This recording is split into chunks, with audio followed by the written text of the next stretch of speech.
দুদিনের মাথায় উপদেষ্টা মাহফুজ আলমের আরও একটা স্ট্যাটাস নিয়ে আজ আমি কথা বলতে চাই।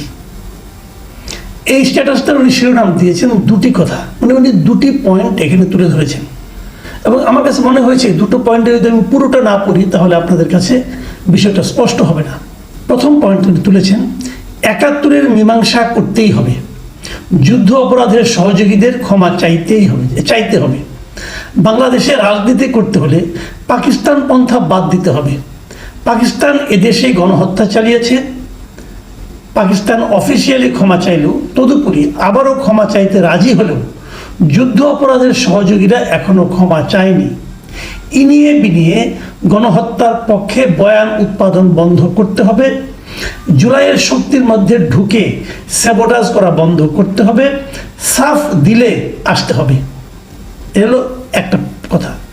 দুই, ওনার দ্বিতীয় কথাটা কি, মুজিববাদী বামদের ক্ষমা নাই, লীগের গুম খুন আর সাপ্লায় মোদি বিরোধী আন্দোলনে হত্যাযজ্ঞের মস্তিষ্ক এরা 36th ডিভিশন।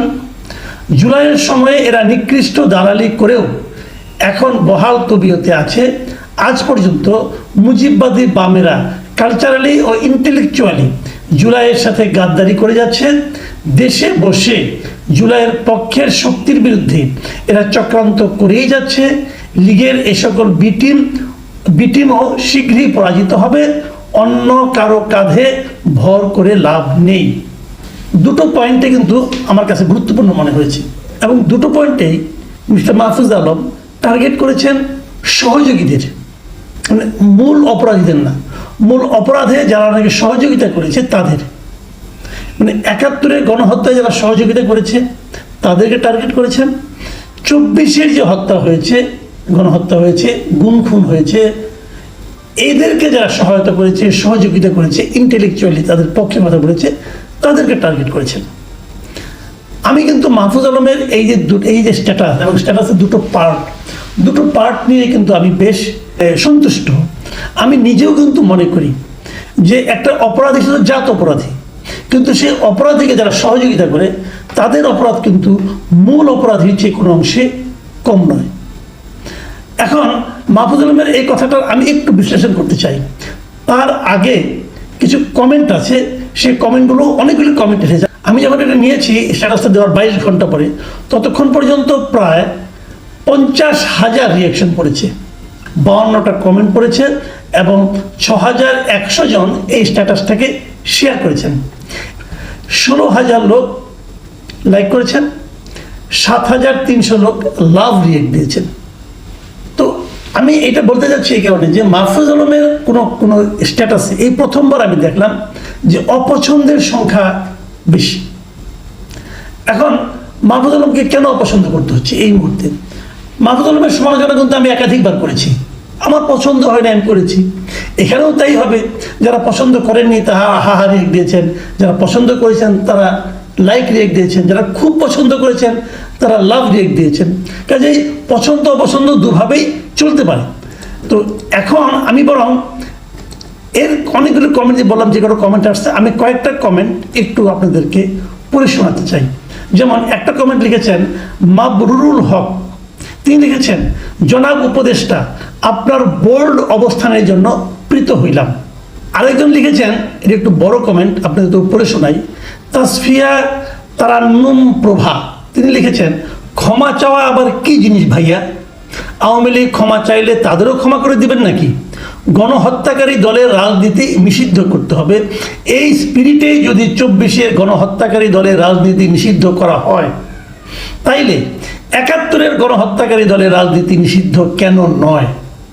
গণহত্যাকারী দলের সাথে কিসের মীমাংসা? আওয়ামী লীগের সাথেও মীমাংসা করবেন নাকি কখনো? ৭১-এর গণহত্যাকারী দল যে এখনো ৭১-এর অবস্থাতেই রয়ে গেছে দেখতেই পাচ্ছেন আশা করি। নইলে আপনার বাংলাদেশে ৭১-এর জানোয়ার গোলাম আজমের নামে স্বাধীনতার 50 বছর পেরিয়ে স্লোগান উঠে কেমনে? আমরা যদি মাহফুজ আলমের প্রথম যে পয়েন্টটা, সেখানে একটা পয়েন্ট আপনি দেখেন লেখা আছে, উনি বলেছেন জুলাইয়ের শক্তির মধ্যে ঢুকে স্যাবোটাজ করা বন্ধ করতে হবে। অর্থ জুলাইয়ের শক্তির মধ্যে 71-এ যুদ্ধ অপরাধীদের সহযোগী যারা আছে তারা সেখানে ঢুকে স্যাবোটাজ করছে বলে মাহফুজ আলম স্পষ্টভাবে অভিযোগ করেছেন। বুঝতে পেরেছেন? প্রভার বক্তব্যটা শুনেন, আপনারা শুনলেন। তার মানে কি হচ্ছে যে কালকে যে এটা হলো, এই শাহবাগের যে আন্দোলনটা হলো, শাহবাগের যে অবস্থানটা ছিল এবার আওয়ামী লীগের নিষিদ্ধের দাবিতে, সেখানে কিন্তু স্লোগানটা উঠেছিল, গোলাম আজমের বাংলায় হাসিনার ঠাঁই নাই, নিজামীর বাংলায় হাসিনার ঠাঁই নাই। হাসিনার ঠাঁই নাই নিয়ে আমার কোনো আপত্তি নাই, কিন্তু বাংলা কি করে গোলাম আজমের এবং নিজামীর হলো? আরেকটা জিনিস লক্ষ্য করেন, পুরো স্ট্যাটাসে, মাহফুজ আলমের পুরো স্ট্যাটাসে কোথাও কিন্তু কোনো রাজনৈতিক দলের নাম উল্লেখ করা হয়নি। কোনো একটা রাজনৈতিক দলের নাম উনি উল্লেখ করেননি। বামপন্থী কোনগুলো সেটাও বলেন নাই, এবং 71-এর কোনটা সেটাও বলেন নাই। তারপরেও ওনার যে কমেন্টগুলো এসেছে, সেই কমেন্টগুলো যে গালাগালিগুলো এসেছে আমি দেখেছি মাহফুজের বিরুদ্ধে, ম্যাক্সিমাম মনে হচ্ছে যেন জামাতের লোকজনই গালাগালি করেছে। এবং আমি একটা ভিডিও দেখলাম এর মধ্যে, সেই ভিডিওতে প্রায় ছোট্ট একটা ভিডিও, একজন স্টুডেন্টের মতো মনে হলো, ইয়াং লোক, তার আশেপাশে আরও কয়েকজন আছে, এবং তারা মাহফুজ আলমকে খুবই অশ্লীল ভাষায় গালাগালি করলেন। এবং সেখানে ওই ছেলেটা বললেন যে, মাহফুজ আলম, দেশটা কি তোর বাবার?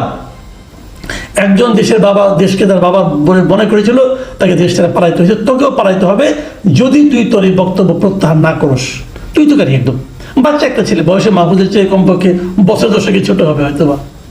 তো কি বক্তব্য সে দিয়েছে মাহফুজ, এটা কেন প্রত্যাহার করতে হবে?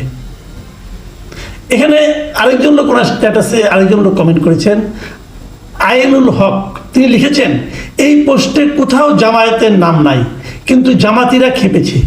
তারা কি যুদ্ধ অপরাধের সহযোগী পাকিস্তানপন্থী নাকি মুজিববাদী বাম? খুব ইন্টারেস্টিং কিন্তু কমেন্টটা, যে মাহফুজ আলম দুইটা পক্ষের কথা বলেছেন, দু ধরনের সহযোগীর কথা বলেছেন, মুজিববাদী বাম এবং পাকিস্তানের যুদ্ধ অপরাধের পাকিস্তানিদের সহযোগী। জামাত কেন খেপলো? জামাতের গায়ে কেন লাগলো? মাহফুজের স্ট্যাটাস জামাতের গায়ে কেন জ্বালা ধরালো? এই যে বিষয়গুলো নিয়ে আলোচনা হচ্ছে, আমি মাহফুজ আলমের একটা জিনিস লক্ষ্য করেছি, আমার কাছে এই লোকটাকে একটা জায়গায় আমার পছন্দ হয়, উনি যেটা বিশ্বাস করেন উনি এটা অকপটে বলতে চান। ওনার বিশ্বাসে ঝামেলা থাকতে পারে, আমি ওনার অনেকগুলি বিষয়ে সমালোচনা করেছি, আমার কাছে মনে হয়েছে আমি করেছি, আমার মনে হয় সেগুলোতে বিশ্বাসেই ঝামেলা আছে, হতে পারে। আবার এখানেও দেখছি ওনার বিশ্বাসটা আরেক ধরনের, উনি কিছু কিছু ক্ষেত্রে একজন অনমনীয়। তার এই অনমনীয়তা অথবা নিজের বিশ্বাস অনুযায়ী বক্তব্য দিতে পারার সাহস থাকাটা, আপোষকামিতার গড্ডালিকা প্রবাহে গা না ভাসানোটা, এটা আমার পছন্দ। এবং আমি মাহফুজ আলমকে ধন্যবাদ জানাচ্ছি যে সত্যি কথা বলার জন্য। এবার যে কথাটা বলে আমি শেষ করব, সেটা হলো ওই প্রভা যে কথা বলেছেন যে যদি ক্ষমা চাইলেই সমাধান হয়ে যায়, তাহলে আওয়ামী লীগও ক্ষমা চাইতে পারে। আর যদি ক্ষমা চাইলেও বিচারের মুখোমুখি করা হতে পারে, তাহলে জামাতকেও কোনো বিচারের মুখোমুখি করা হবে না। প্রায় আওয়ামী লীগকে যারা নিষিদ্ধ করতে চায়, তারা প্রায় সেই জার্মানির নাৎসি বাহিনীর কথা উদাহরণ হিসেবে টানে, এবং 40 বছর 50 বছর পরে বিচার হয়েছে সেটাও বলে। তাহলে জামাতেরটাও কেন হবে না দল হিসাবে? এটা হলো এক ধরনের বক্তব্য। আর যে জায়গাটা আমার বিরোধিতা, বেসিক যে জায়গাটা বিরোধিতা, আমি সেই জায়গাটা নিয়ে বলি। আমি মনে করি যদি কেউ কোনো ভূমিকা রেখে থাকে যে কোনো আন্দোলনের সঙ্গে, যদি কারো ভূমিকা খারাপ হয়ে থাকে, যদি সে হত্যার মদতদানকারী ব্যক্তি হয়ে থাকেন, তার বিচার হওয়া উচিত, যে কোনো অপরাধের বিচার হওয়া উচিত। কিন্তু ব্যক্তির বিচারের নামে দলকে নিষিদ্ধ করার আমি বিপক্ষে। সেটা জামাতকেও নিষিদ্ধ করার বিপক্ষে, আওয়ামী লীগকেও নিষিদ্ধ করার বিপক্ষে, এমনকি হিজবুত তাহরিরকে যে নিষিদ্ধ করা হয়েছিল আমি সেটারও বিপক্ষে। আমি মনে করি দলকে নিষিদ্ধ করার দায়িত্ব হলো জনগণের, সরকারের নয়, কোনো আদালতের নয়। মানুষ নিষিদ্ধ করবে, জনগণ তাকে নিষিদ্ধ করবে, এটা আমার অপিনিয়ন। আমার অপিনিয়ন যারা ভুল মনে করবেন তারা আমার সমালোচনা করবেন, যারা সঠিক মনে করবেন তারা মনে করবেন, কোনো সমস্যা নাই। কিন্তু আমি এভাবে ভাবি। আমি একটা উদাহরণ প্রায় দিই, সেটা আমি আবার উদাহরণটা বলেই শেষ করি। ধরা যাক একটা বাস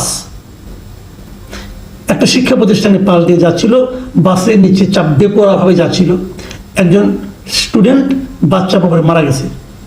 সমস্ত স্টুডেন্টরা দৌড়ে যেয়ে বাসটাকে থামিয়েছে, ধরেছে। স্টুডেন্টদের কাজ কি? চালককে ধরে আইন প্রয়োগকারী সংস্থার কাছে দেওয়া, আদালত বিচার করবে, চালকের কি বিচার হবে। কিন্তু আপনি কি বাসটাকে পুড়িয়ে দেবেন? যদি বাসটাকে পুড়িয়ে দেন, এই বাসকে কেবল মানুষই মারে, এই বাসকে অন্য কোনো কাজ করে না।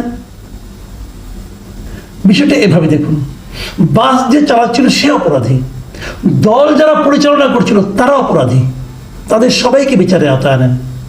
আওয়ামী লীগের যত মন্ত্রী ছিল, আওয়ামী লীগের যত এমপি ছিল, আওয়ামী লীগের যত লোক এমপি নমিনেশনের জন্য অ্যাপ্লাই করেছিল, আওয়ামী লীগের সেন্ট্রাল কমিটি, জেলা কমিটি, উপজেলা কমিটিতে যত লোক ছিল সবাইকে বিচারে আওতায় আনেন। কিন্তু এর বাইরে যারা আওয়ামী লীগ করেছে, আওয়ামী লীগকে সমর্থন করেছে, একই কথা আমি বলছি জামাত সম্পর্কেও। জামাতে যারা অপরাধ করেছে তাদের বিচার তো হয়েছে, যারা অপরাধ করেনি তাদেরকে, জামাতকে আপনি নিষিদ্ধ করতে চাইবেন কেন? এই জায়গাটাতে আমার পয়েন্ট। আমি দল নিষিদ্ধের পক্ষে নই, যারা দল নিষিদ্ধের পক্ষে তারা বলতে পারেন, বাট আমার কথা হলো আপনি এক চোখে নুন আরেক চোখে তেল বেচতে পারবেন না। আওয়ামী লীগের জন্য যে ব্যবস্থা 24-এর কারণে, জামাতের জন্য সেই ব্যবস্থা হওয়া উচিত 71-এর কারণে। প্রিয় দর্শক, এখন এ পর্যন্তই।